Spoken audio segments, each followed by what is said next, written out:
Let's go back to 1992. Republicans were running a candidate that was losing popularity fast, and the Democrats were running a young, charismatic candidate. By that time, political unrest was growing and people wanted a third option, and while they already had multiple options, only one was able to step into the limelight. Henry Ross Perot, founder of Electronic Data Systems and billionaire, decided to throw his hat in the ring and run for president. He ran on a radical centrist platform, rather than the semi-centrist platform of the main party candidates. This platform called for a balanced budget, an end to outsourcing of jobs, and enactment of electronic direct democracy.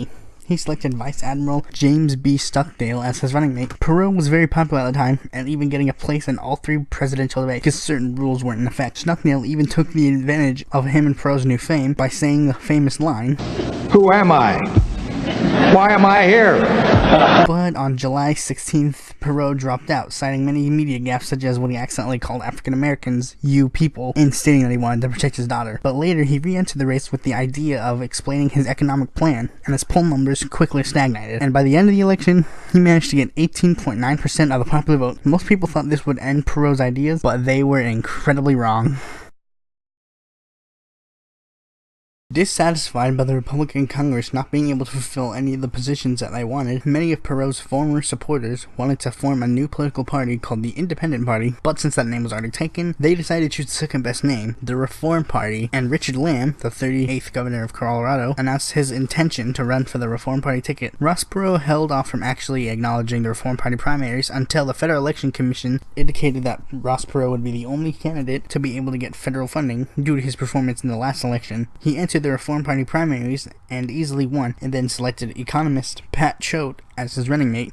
However, due to the CPD changing its rules to prevent a repeat of 1992, Perot couldn't enter the debates, and that changed the outcome of the election, and Perot only got 8.4% of the popular vote. However, he was able to get $12.5 million in federal election funds to fund the next presidential election. But first, they had to get through the midterms. Before the 1998 midterms, there was a slight controversy, as many Reform Party members felt that Perot rigged the primaries in his favor during the last election, and in response, formed their own political action committee called the American Reform Party. The only significant things they did were 1.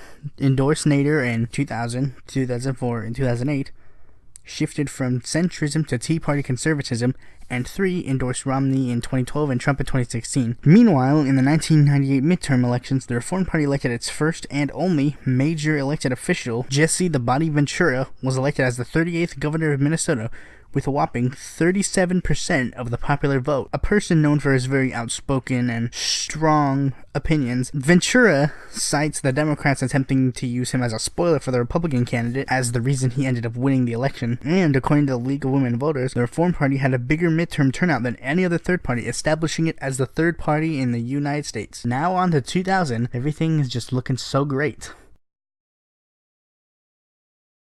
Everything was falling in all the right places. The party is rising above all others, voter turnout is at an all-time high, and they got $12.5 million to pay for their general election campaign. What could possibly go wrong? How about not being able to find a candidate? The party tried to draft Governor Jesse Ventura, Congressman Ron Paul, former Congressman and presidential candidate John B. Anderson, and Ross Perot to run for the presidency, but they all declined. Perot even chose to endorse George W. Bush rather than the eventual Reform Party nominee. Conservative political commentator and two-time Republican candidate Pat Buchanan ran instead and quickly became the frontrunner. He, of course, had a challenge, physicist John Hagelin, who was also running for the Natural Law Party, a civil libertarian and environmentalist party which based its views on transcendental meditation. Hagelin ran for this party in 1992, 1996, and of course 2000. Hagelin and Buchanan split the party as Buchanan wanted to add certain social issues such as a pro-life stance to the Reform Party constitution, while Hagelin simply just wanted to merge the two currently existing parties. However, Jesse Ventura was able to convince a friend of his to run for the office,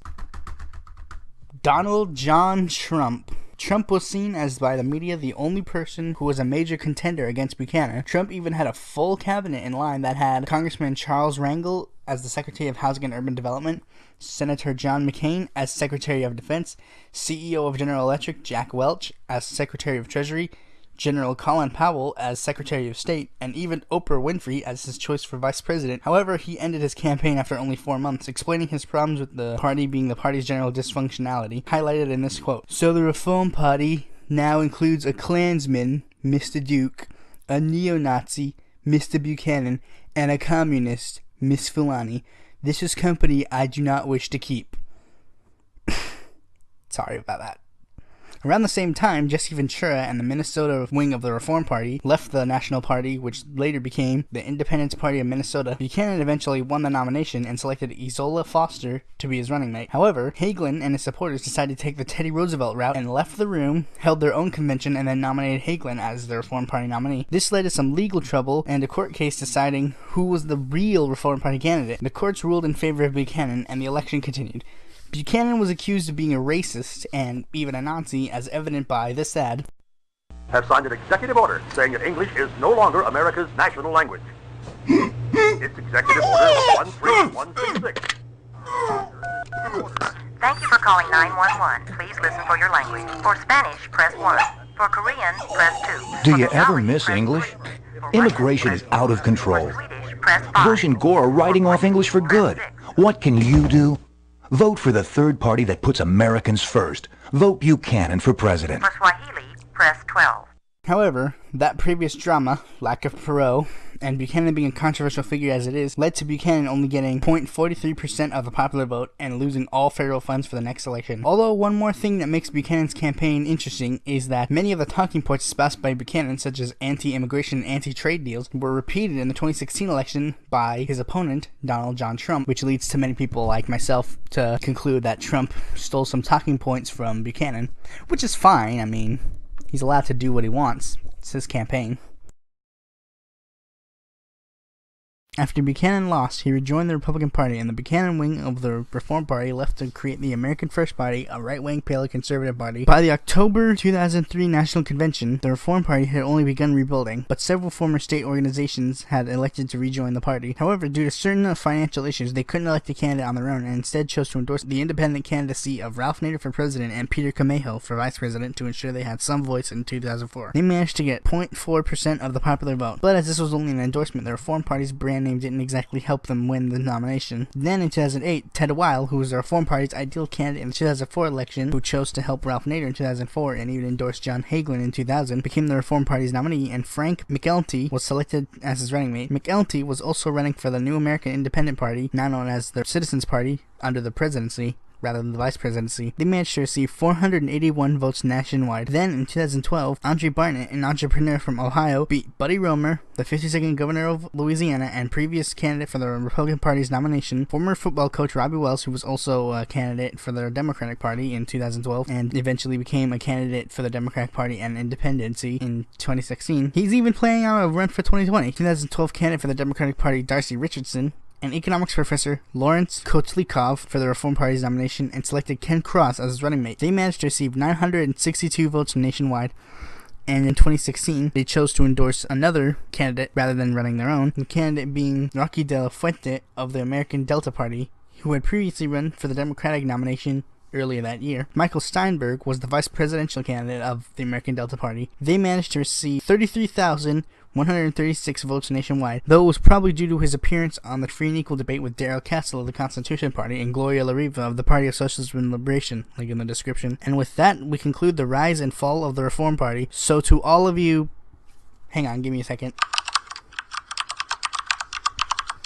5,204 centrists still affiliated with the Reform Party. I hope you can get another governorship, I guess. Because, I mean, come on. You guys aren't getting another Perot. Let's be real. I mean, maybe you can. But, I mean, I hope. Thanks for watching this video. If you like my content, please make sure to click the subscribe button and click the bell to be notified when a future video of mine comes out. And if you're also interested in other kinds of political topics, you can follow me on Twitter, go to my website, or if you want to learn about my own personal beliefs, go check out my podcast, E Pluribus Unum's Fireside Chats.